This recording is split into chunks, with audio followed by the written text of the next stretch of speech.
Electric Fire Book 2 Hidden Chains Chapter 27.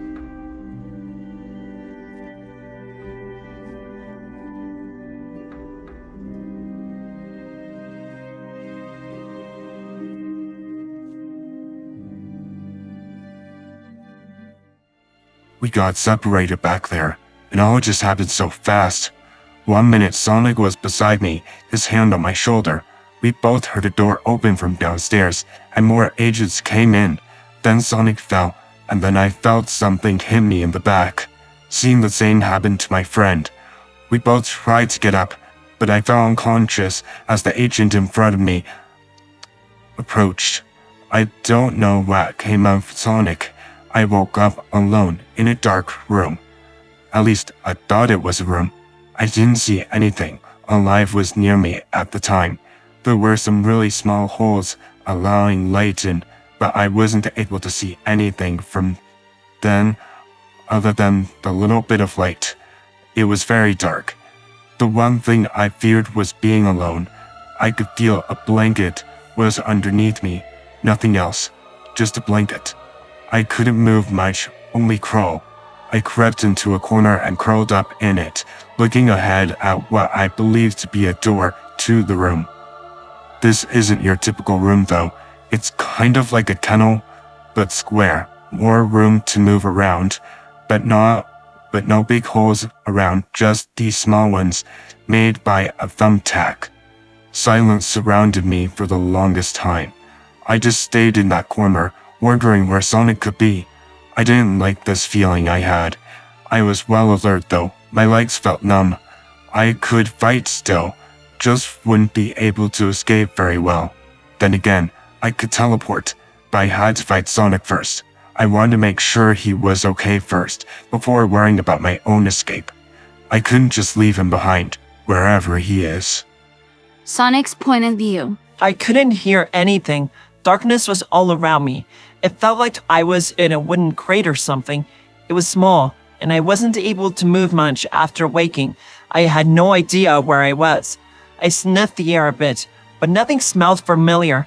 I didn't even catch shadow scent either, which sent shivers down my spine. I was used to darkness. I spent most of my life in a cave anyway, though there was something very unsettling about the darkness in this place. I'm not exactly afraid of the dark though. I used to keep a nightlight until living with Tom and Maddie, who decorated the walls in the attic in string lights. The very room they allowed me to stay in. I was alone. All alone once again. I hated being alone. Like this, not knowing what was to come of me. I wondered if Shadow was okay, wherever he was. My ears perked a bit as I heard footsteps and a door opening. It squeaked as it opened. 2 pairs of footsteps was heard, walking in. Sunlight peered in through the cracks of the wood. I could kind of see through a hole in the wood crate I was in. I couldn't exactly see who was approaching, but I was able to hear them. You got what you want, and we got what we want, so we're even now. Someone said. I believed it was one of the guys Shadow had been running from since we met. But then the one who replied startled me to my core. Excellent. He responded. I knew the voice. I never would have thought he'd work with these guys. Robotnik was here. CMT came to collect me. I had to find a way out now, even with my legs feeling like spaghetti. I'd do anything in my power to get away from him and Gun. The crate I was in was small, but I was able to curl up into a ball and use my body to try and break the side. Using my right arm first, the wood wing gave in. I only caused a bit of commotion. The 2 ran over and lifted me up. I could feel the crate being raised, knocking me against a wall of it. I stayed in a ball though. Seemed ramming my way out wasn't going to work. I wondered what Shadow would do in this situation. But then the crate was set down back on the table or something. I assumed I had been placed on a table. Guess I should collect him now before he causes any more trouble. I heard Robotnik say. Then I was picked up again, crate and all. I rolled a bit as the crate shook as I was being carried. The agent said nothing. I knew I'd be heading to Robotnik's lab where I'd most likely meet my end. unless I could figure a way out and get back into where I had come from and find Shadow and help him escape too. But the crate I was in was very sturdy. None of the boards felt weak, even after me trying to use my body to break through. "Let me out of here!" I called out, only to be met with silence. This wasn't exactly worse than the gym bag Tom had me in, but I still hated this. I couldn't give up yet. I decided to try and use my powers, but nothing. Guess I was still a bit weak from whatever I was hit with. Only small sparks of lightning appeared. Not enough to do any damage, anyway. It would take some time before I'd be able to use my powers, and time was what I didn't have. I heard a car door open. I was then set down. Say goodbye to your friend back there. You won't see him again. Robotnik spoke before the doors closed. I couldn't do anything. I did try my best to try and get out. It hurt more knowing my only hedgehog friend was back there. I hated the feeling that I may not see him again. As the cart or truck started to leave, I was leaving a lot behind. I thought as I was going my separate way with Robotnik, away from where Gun was. Knuckles' point of view. I watched a dark truck pull into the parking lot of a strange-looking building. I took refuge in the bushes nearby, watching it as the man came out and walked away toward what I believed to be a parking garage. Another man was in the truck, but was more focused on the radio he was bobbing his head to, the music I assumed. The pink hedgehog I was with stayed close by my side as we watched the man come back. I recognized the voice that came from the crate. I met him some time ago with another hedgehog. He sounded like he needed help. After hearing what the man said to whoever it was in the crate, I knew I had to spring into action. "We should help. I mean, there's someone stuck inside that wooden box," I told my friend. She agreed as we both watched the truck leave the parking lot. We both hurried to the side of the road, staying behind bushes so we wouldn't be seen. This truck wasn't like any other trucks, so crashing it wasn't going to be easy, but getting on the back of the truck would be easier than trying to take out the tires. Amy used her hammer to give me a boost so I could grab onto the door of the truck. As it was about to pass us, I didn't realize it was unlocked when I grabbed hold of it. It swung open so quickly I almost let go. A bunch of stuff fell out, including the crate. It broke as it landed on the road. Cars were coming towards it. Amy was on it and dashed across the road and picked up the blue spiky ball out of the crate just as a car was about to hit it. Amy was quick though. She was able to get to the side before she could get hit too. I let go as the door closed when the truck hit a bump. I fell back to the side into some bushes. Luckily, I wasn't pushed into the road. Once the road was clear, Amy headed back across the road carrying the spiky ball. She ran towards where I landed. I was fine. Just some twigs and a few scrapes, but nothing major. She set the ball down and ran to me. You all right there, Knuckles? "Yeah, I'm fine," I replied before going to the ball of spikes and grabbed a small stick and poked it. It uncurled a bit. I could see emerald green eyes peering back at me.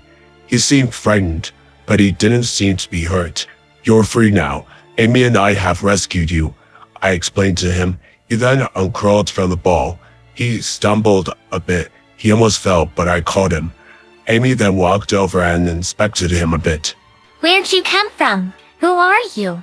The hedgehog only looked behind it before pointing towards where the building was. I have a friend back there. He may need help. My name? It's Sonic. The blue hedgehog replied. His eyes shone concern and worry when he looked at me. Oh no, I don't like that place. Your noises come from there. Also, people around here give me the creeps. I agreed with her, but I didn't like the thought of this hedgehog going in there alone. He also didn't seem to be in good condition. I sensed something was wrong. He also wasn't able to stand at the moment. I still have to help him. Look, those guys have been after him for quite some time now. Who knows what they're going to do to him? Amy looked back at the building as Sonic spoke. She didn't like it still. But then she let out a sigh. "Amy, we should help him. It wouldn't be wise to let him go off alone in that place. Besides, if he goes in there, he may not come out." Also, it wouldn't be safe staying right here. That truck could come back looking for him. Fine, we'll help. Amy shrugged. She didn't like the idea, but she agreed to it. She looked back at Sonic. I still held on to him, since he almost fell when he stood up after uncurling. Oh, you can let go of me now. My legs are fine. Right, sorry. Oh, I don't know if I introduced myself before, but I'm Knuckles and that's Amy, I replied to him. We made our move to the building after the introduction. Sonic didn't seem to have any idea on where his friend would be located. He explained that they got separated after they were found by these guys, and his only memory was waking up in that crate alone. The three of us snuck into the building quietly. The garage part was left open. No one was in sight as we made our way into the building. Shadow's point of view. I could hear whispers coming from somewhere. Someone said that the Blue Hedgehog had been shipped out on a truck that left not too long ago. Those were the words I could make out. More was said, but it was muffled, hard to hear. Seemed Sonic had left in a truck. I knew it was most likely Robotnik's. Who else would they send him to? I guess I was left here alone now. Nothing here was worth fighting for, not without Sonic here. If Robotnik. I guess Sonic got to me there. He liked calling him Eggman. Guess he rubbed off on me. If he has him, then there isn't a point in just me escaping this place. He was probably unconscious when Robotnik came for him. He could probably be on a table in his lab by now. Sonic told me he wanted his power and also to cut him open. If so, I wouldn't see him ever again. I wanted to protect him, but seeing the agent was right. If he tried to defend me, he'd be destroyed. Here I was though, waiting for my turn. But footsteps walked past where I was. Only silence surrounded me. Yet again, I was alone with my thoughts. I wondered on what would happen if Sonic awoke before arriving. I pictured him waking up in a glass tank, Stone, Robotnik, and the robotic copies of us standing, three in front of him, as some poison gas fills the room he was in. The gas staying on Sonic's end. I shook myself out of the scene. It was too frightening for me. I didn't want to think of Sonic like that alone and dying by Robotnik's hands. I curled up a bit. My forehead leaned against my knees. Tears streamed a bit as I remembered how I met Sonic and everything we did together. I already lost him once, but I felt like I lost him for real this time. I was too caught up in my mind that I didn't hear anything. Then I felt a light on me. The door to my room was open. I looked back, not caring that I still had tears streaming down my cheeks.